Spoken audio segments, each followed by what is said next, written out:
selanjutnya, cukup sekian penjelasan sedikit saya mengenai saham. Selanjutnya akan dilanjutkan oleh rekan saya Reva Aulia mengenai dampak saham dan permasalahan syariahnya. Kepada Reva Aulia, saya silakan.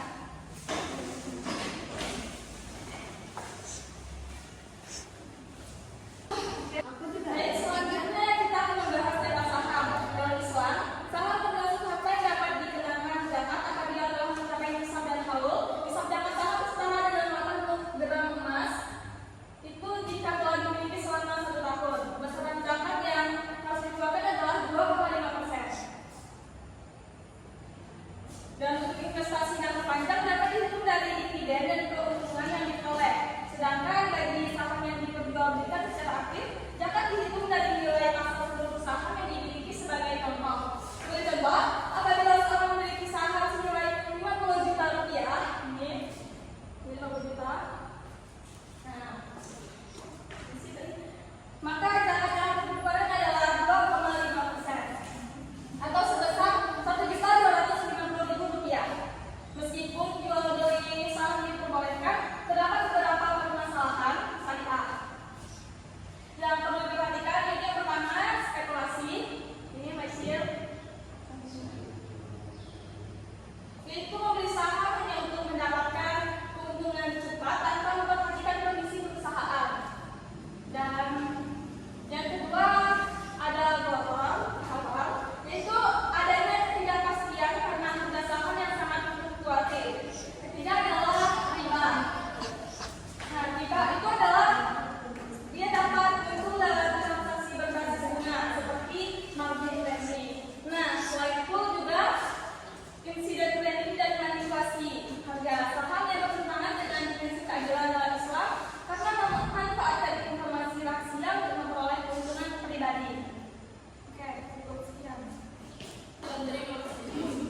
Baiklah, setelah sedikit kami jelaskan mengenai pengertian saham dan zat saham, permasalahan syariahnya, apakah dari teman-teman sekalian ingin bertanya? Saya silakan. Baik, ini saya bertanya. Assalamualaikum warahmatullahi wabarakatuh. Waalaikumsalam warahmatullahi wabarakatuh. Saya ingin bertanya, yaitu pertanyaannya saya ingin tahu kenapa jual beli saham itu bisa diharamkan dalam agama Islam. Sekian, terima kasih. Dulu yang telah bertanya, di mana pertanyaannya mengapa jual beli saham bisa menjadi haram dalam Islam? Jadi begini teman-teman, saham bisa menjadi haram ketika yang pertama perusahaannya bergerak di bidang haram.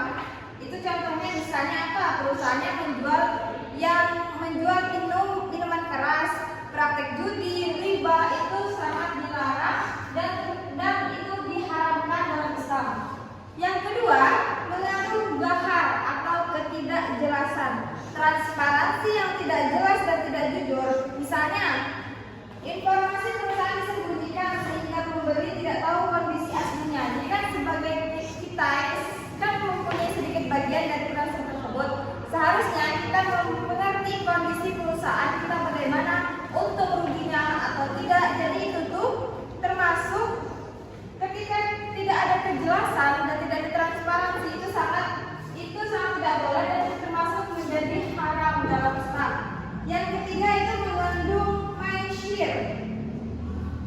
Apa dimaksud dengan mengandung maisir? Beli saham bukan karena tahu kondisi perusahaannya, tapi hanya tebak-tebakan supaya cepat kaya.